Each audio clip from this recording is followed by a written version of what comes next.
Hello everyone, I'm Erica Beach, and today we are talking about the new moon in Taurus, conjunct the fixed star Algol. We will start by covering an overview of this lunation and then the sign of Taurus. Then we will move over to the fixed star Algol and how its two myths linked to the star Medusa and Lilith overplay a particular narrative to this new moon. So make sure you like this video and let's get started. So this month we start with our lunation on May 16th, the second this month, a new moon in Taurus at 25 degrees and 57 minutes. And it may not feel like a typical calm Taurus moon, especially with the fixed star Algol. And we are also coming off of an intense full moon in Scorpio we just had on May 1st. So this lunation may feel also very internal. And it's also joining the fixed star Algol known as the head of the Gorgon and tied to the myth of Medusa, but in modern translation, this has also been associated with the myth of Lilith, the first partner of Adam. Both of these stories bring a unique sequence to this new moon in Taurus, taking us into a mythic space of intensity, raw instinct, reaction, withdrawal, and independence. New beginnings that don't feel stable while trying to plant seeds that don't grow in a linear way. Here we are recalling our narrative authority, taking charge of our story. So first, let's quickly talk about the sign of Taurus. Taurus is a Venus ruled sign in the earthiest of the earth signs and the slowest. It's a solid fixed sign and its job is to sustain and contain energy, just like the earth contains water. Taurus falls in the spring, the light of the light, where light is dominant and the light is slowly increasing. In Taurus, you take over light from Aries, taking over its energy, carrying it and sustaining it. What Taurus embodies is the strength and receiving and absorbing into oneself, transforming it into something and then giving it back to the earth for nourishment. In Taurus, we pause to gather what matters, build steady foundations, and shape something beautiful that can truly last. It's fertile ground and it nurtures new moments. In Taurus, it can also be difficult to relinquish material possessions and control, as this sign also has concerns for security and comfort. It carries strength and fertility of the material world, so beauty can be a blessing and a curse for Taurus, getting caught up with the idea of owning something or possessing it. As a Venus-ruled sign, Taurus can represent what they value most. It's a sensual sign that feels its environment through the physical body. In a sign where the moon is exalted, it can experience everything more physically, especially when it's in Hellenistic terms where the moon rules over the body. The sign of Taurus was often associated by ancient Greeks with the sacred bull that Hercules rescued from King Minos of Crete, the bull that fathered the Minotaur in the labyrinth in the story of Ariadne. And as we remember, we are coming off of a last lunation with the fixed star Alphega, tied to the myth with King Minos of Crete and the goddess of said labyrinth. So through his story, Hercules does not kill the bull as he was asked. Instead, he mounts the bull and sails back across the sea with it, steady and under control, like the sign of Taurus. Hercules confronting the Cretan bull instead of killing him reflects the task of learning how to be strong enough to confront these bull forces directly. And Hercules learns how to carry them without becoming consumed by them and not fleeing from them or destroying them. Now that we built the sign of Taurus a little bit, let's look at this month's new moon in Taurus, which sits at 25 degrees and 57 minutes in Taurus. And this gives classic themes of new beginnings around security, stability, finances, and what we value. And the host Venus sits at 27 Gemini, a place that's considered to be a neutral placement, and it's co-present with Uranus, and this brings the energy of pause versus impulse in our actions. And this double body sign, or mutable, where she is changeable, fast, and adaptable, curious, and wants movement, likes to process things through dialogue. So Venus co-presence with Uranus adds this unpredictable breakdown and disruption in routines and expectations, making things feel fast, urgent, unstable during this time. Venus is also making a sextile with Mars, adding an assertive or reactive nature to her expression where decisions and feelings are instinctive rather than planned, but opportunities for healing old wounds, new patterns, and honesty are supported as the sextile to Mars is also conjunct Chiron. And this can look like an activation of old wounds in relationships, but also an opportunity to respond differently and perhaps the courage to say what was previously unspeakable. Sextiles offer us an opportunity and ask us, now what? So Chiron here could bring up old wounds with potential to heal and act on them in a supportive way. But also, it's important to separate the current moment from the old wound that it touched. The real turning point will be when the moon makes its first aspect with Mercury and Uranus on May 17th. New beginnings will start to feel unstable, with sudden decisions feeling impulsive or unpredictable. Mercury and Uranus can be sudden disruptions in routines or expectations or in communication, and sudden realizations and disclosures, or the nervous system spiking, anxiety, excitement, or both. And things can be said impulsively, and it could reveal something real, a truth bomb.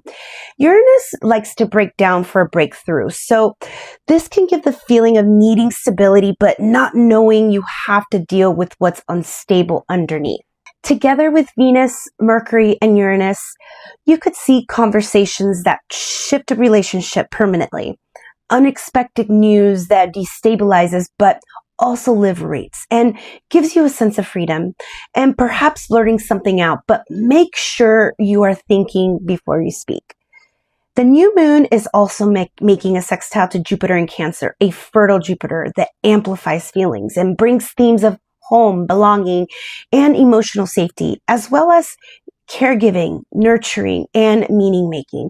And we know sextiles offer opportunities by asking you, will you engage with this energy, or what's next? So you could possibly see opportunities for emotional repair or a broader perspective on moments of softness that balance the tension elsewhere. This new moon at 25 degrees falls in the third decan of Taurus, ruled by Saturn.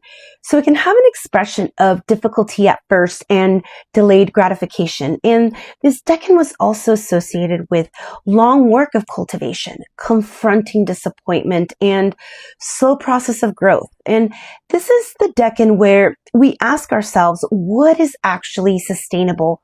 What holds over time? And what has become too rigid to continue? In the tarot, the third decan of Taurus corresponds to the Seven of Pentacles. It's a card about frustrated growth, the moment where effort has been invested, but the results don't quite match your expectations. It's a sense of, if you want it done right, then you might as well do it yourself.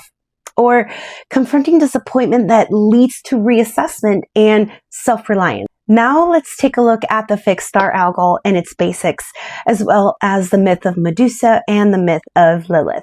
And I know this star often has a negative attachment to it, but there's also something very beautiful about the truth and trials and the healing that comes from this star. A star that feels more intense and difficult at first, with a slow process of growth. One thing to note is that we should always break down a chart before applying any fixed star.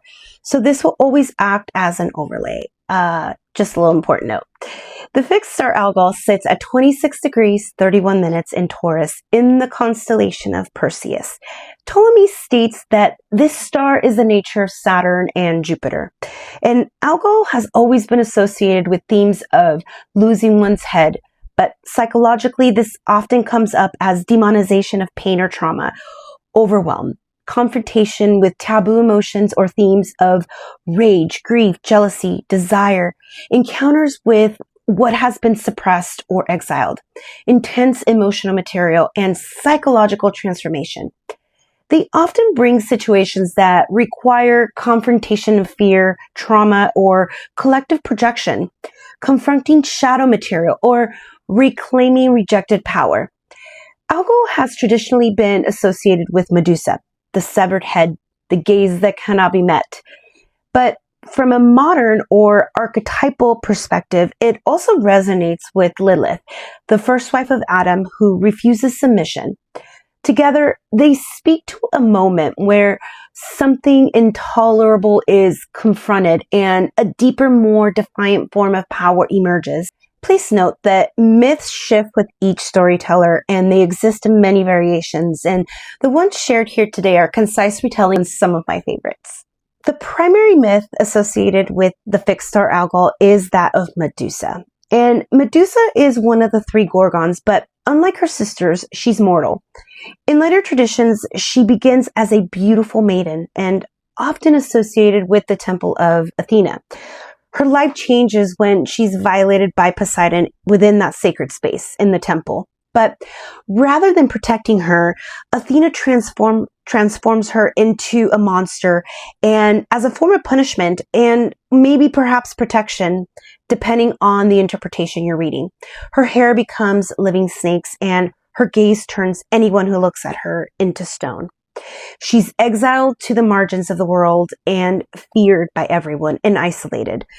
Medusa becomes both a monster and a boundary figure, her presence enforcing distance, and no one can approach her without risking death. The hero Perseus is eventually sent to kill her with the help of divine tools, including a reflective shield from Athena. He avoids her direct gaze and decapitates her while she sleeps. Even in death, Medusa retains her power. Perseus later uses her head as a weapon before giving it back to Athena, who places it on her shield. After Perseus beheads Medusa, her blood spills onto the earth. Ancient sources and later retellings say something very specific. The blood from one side of her body was deadly poison, while the blood from the other side was a powerful healing substance. Athena collects both. She gives the healing blood to Asclepius, the god of medicine, and he becomes capable of reviving the dead. The poisonous blood remains lethal. Medusa's blood had the power both to heal and destroy, which was later picked up by Athena and given to Asclepius for healing powers. Symbolically, Medusa's blood becomes one of the earliest mythic expressions of a truth that medicine still lives with today.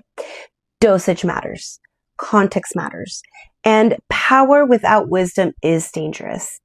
The cure and the poison are both born from the same body. That is why Medusa never fully becomes a villain in the deeper mythic layer. Even in death, she produces both terror and salvation. Medusa's myth carries deep ambiguity. She is both victim and a threat, punished and powerful. Her gaze can be read as destructive but also as protective, turning harm away before it reaches her. Over time, she has come to symbolize rage, violated boundaries, and the transformation of trauma into a force that both isolates and defends.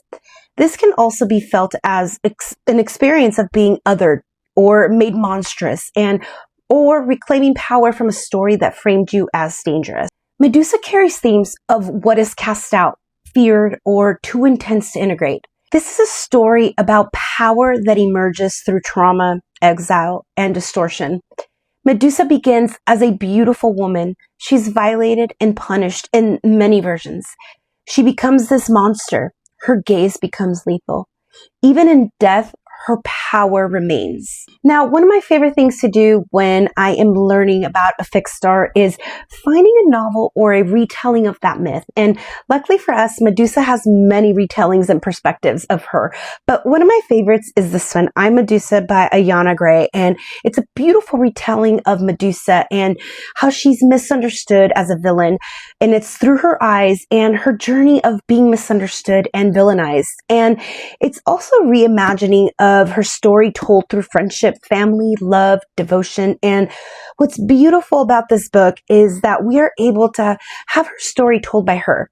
And it's not until the end of the book that she loses her head to Perseus. So we have a pre-telling of what happened before this famous incident. And it's about her journey in Athens and in the temple with Athena. And I encourage everyone to pick up this book because it really expands the symbolism and the perspective of the myth. And you really do learn more about her myth and tying it to Medusa. So this is one that I've already read. I think I read it in 3 days. So I highly recommend this one. Next, we move into Lilith, which is a cosmic parable or symbolic teaching of her story, but not literal historical account of Lilith. But Algol has also been associated with Lilith. And in early myth, Lilith is described as Adam's first counterpart. She formed alongside from him at the same time as Earth. So it begins in the Garden of Eden, where Lilith and Adam are initially equals. Because of that shared origin, she sees herself as an equal and not subordinate. The conflict between them becomes explicit around power, equality, and autonomy. When Adam insists on dominance with Lilith, she refuses to submit and take a subordinate role. And the refusal is a turning point. And she's cast out of Eden and rewritten as something dangerous and other. And she chooses exile rather than obedience, leaving the Garden of Eden on her own terms and refusing to return. After her exile, Lilith becomes both a witness and a participant in human history. She watches the creations of Eve, who represents compliance within the system, and she's rejected. She gains knowledge, having already tasted from the tree of knowledge, which gives her insight into hidden truths about creation. She discovers that a deeper imbalance exists, especially in the absence of a divine feminine figure. She sets out on a long journey to restore that balance, and she reconnects with the lost feminine power and ultimately reclaims her place in the story. Later traditions cast Lilith as a night-dwelling figure associated with the wilderness, associated with sexuality, and forces that exist outside social order. Over time, her image shifts from independent woman to feared demon, reflecting how her refusal to conform becomes something projected onto or rejected by society. And these darker elements reflect how a figure who rejects control gets recast and as something to fear. And at the same time, she remains a symbol of radical autonomy and desires that answers to no authority and the willingness to exist outside belonging rather than submitting with it. And at most constructive, Lilith is the ability to walk away from what compromises you, even when that choice comes with a loss. And when you bring Lilith into that symbolism, the focus can move from seeking safety to a point where betrayal can no longer be tolerated. Like Medusa, Lilith's pattern isn't passive. It's reactive and protective, where Medusa petrifies through her gaze and Lilith withdraws and refuses engagement. And both carry a kind of defensive power that emerges when boundaries are crossed. And Lilith's expression is less about confrontation and more about sovereignty through separation. These two mythic threads reshape the meaning of this new moon in Taurus. The encounter with something raw, emotional, and destabilizing outcomes become the catalyst for reclaiming autonomy and stability. It is possible that buried emotional material rises to the surface, pointing to what's often too difficult to face head-on, while also opening the capacity to hold and understand both sides of an intense situation. This can also look like a conversation that changes how you see a relationship, Venus and Gemini, reclaiming power from a story that framed you as dangerous and or sudden value-based decisions with a desire to make a change now, not later. This new moon can become a story of choosing your own garden rather than inheriting one, just like Lilith. Given this new moon, it is important to understand how to work with the energy this month. So here are 6 tips on how to work with this Algol energy and the new moon in Taurus. So first, learn your trigger pattern early. Algol doesn't usually act subtly. He shows up through situations where something feels like a loss of control moment, emotionally, socially, or physically. The key is noticing what escalates you quickly. humiliation, betrayal, powerlessness, being seen unfairly, etc. Once you see the pattern, you're less likely to get pulled into it unconsciously. 2, don't suppress the anger or fear. A common mistake is trying to rise above Algol themes. That usually backfires. The energy wants acknowledgement, not denial. The difference is expression versus explosion. Writing, movement, therapy, ritual work, or even structured confrontation, done consciously, helps it move out without turning inward. 3, work with embodiment. Algol is very bodily. Head, nervous system, stress response, and adrenaline are often very symbolic entry points. So grounding practices that bring awareness back into the body are more effective than purely mental approaches. Breath work, weight training, walking, cold water, or somatic therapy can be surprisingly relevant here. I run, so. 4, reclaiming projection. A big part of Algol is how others project danger or you're too much or you're unacceptable onto a person or a situation. The work is learning what is actually yours versus what is being assigned to you. That separates where the power comes back. Number 5, create containment. Algol energy functions best when it has structure. This can look like creative discipline, clear relational boundaries, or consistent routines. The goal isn't to eliminate the intensity, but give it a container so it becomes usable instead of overwhelming. So do not suppress. And lastly, transform the myth rather than fearing it. Medusa and Lilith's story shifts depending on the lens. Curse, punishment, protection, or empowerment. With Algol, the deeper psychological work is asking, where did I internalize the idea that my intensity is dangerous? And what happens if the intensity is actually protective? Algol energy already comes with intensity when it has nowhere to go. So creating something to contain that energy is important. Try writing out what is coming up or work with the body. That's Taurus, by walking, running, strength work, yoga, or whatever gets it out of the body. So the tension does not build up. If your nervous system feels overloaded, try focusing on food, rest, touch, or changing your environment. The body helps metabolize what the mind can't process quickly. If things feel unclear, remember that understanding and redirection comes later with the full moon in Sagittarius on Taurus on May 31st. And staying grounded when it doesn't feel like it is the theme for this lunation. A new moon in Taurus is usually about new beginnings, around stability, the body, slow growth, comfort, and a sense of rooted safety, especially in a solid fixed earth sign. Through Medusa and Lilith, the new moon may bring up something that feels overwhelming or hard to face, and perhaps anger, grief, or intensity that has been building. We want to eliminate it and learn to sustain and contain it. And what is crucial is to slow the reaction and feeling whatever is coming up, because the urgency may not be real. The new moon is planting a seed in a Saturnian way where beginnings are shaped by confrontation with what has been feared, rejected, or silenced, especially around power, embodiment, and self-worth. The energy isn't trying to disrupt you. It's reclaiming what was once casted out and recognizing that a source of strength is what it is. Taurus is strength. It's sustaining the light.